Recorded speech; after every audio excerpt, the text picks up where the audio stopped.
Hey everybody, welcome to Obscurities and Miniatures, and I am High Lord Tamberlane, and this here in front of me is Raegh. You read that right, Raegh.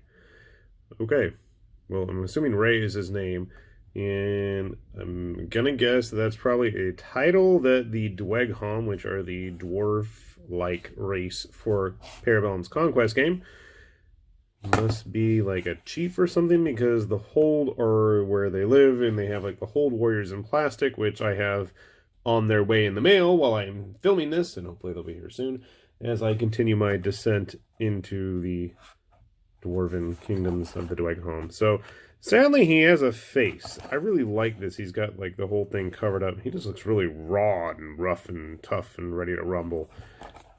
Not to say that the model here doesn't. It's just kind of cool looking. I've actually kind of enjoyed building the dwarf. So, let's take a look at what's inside. Again, I really dig the boxes for the resin models. So far, the only resin models have been, human-sized or smaller. You have your activation card in there with the QR code to scan.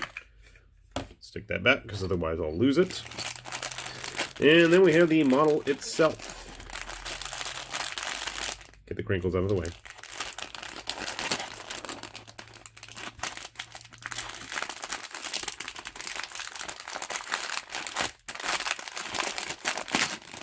Okay, what do we got? We've got part of his cloak, and this must be the top. Not a whole lot of detail on the inside, but then again, that's all going to be obscured by his rear end anyways. The typical infantry-sized base for Conquest, which I probably should measure, but I'm not going to, because I'm lazy like that.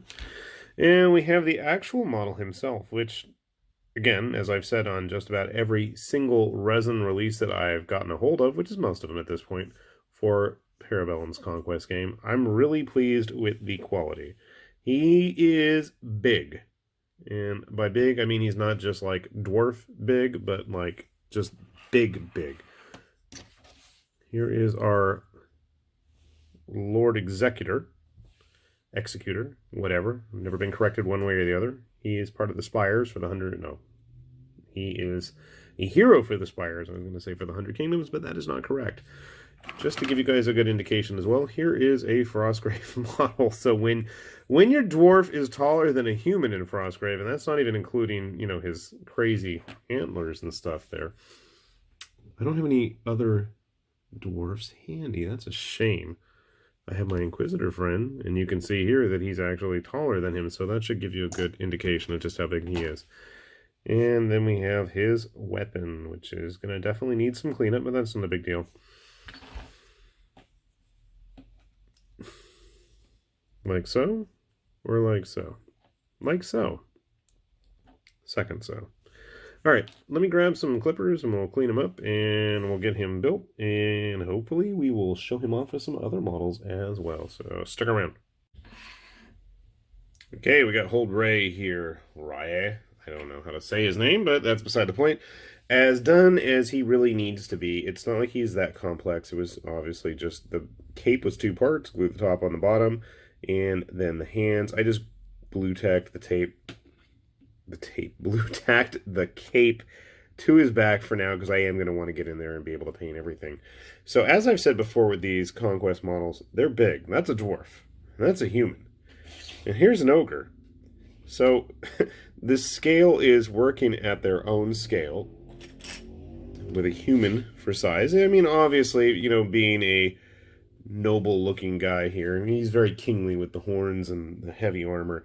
He's obviously supposed to be of importance, so he's going to have that big, vivid presence. Grabbing, I do have a painted dwarf here. This is the Tempered Sorcerer, who you can check out if you're curious in other videos here in the Conquest playlist. But, woo, they are pretty comparable in size and stature.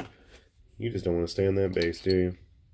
Grabbing one of the Flame Berserkers as well. So just, you can see, overall, there is consistency within the race so far with the models that Para Bellum has put out. So that's a good thing. We like to see that.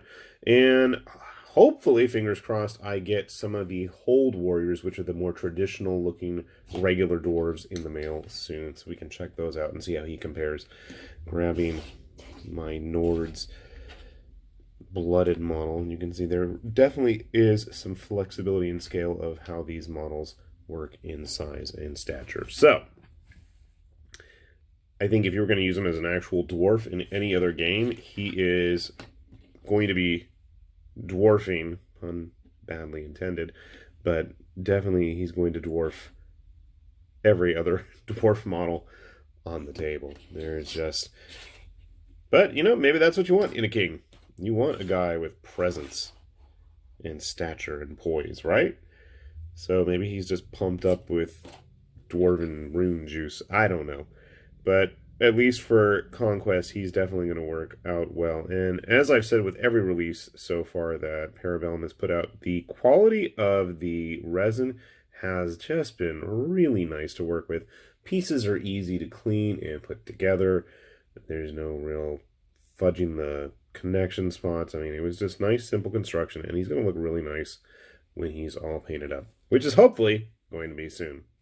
With that said, I'll put a link down below to Para Bellum's website if you're curious, and hopefully you'll be around to check out some more we've got in store for you here at Obscurities and Miniatures. With that said, this is High Lord Tamberlane, and we will see you all later. Thanks for watching. Bye-bye.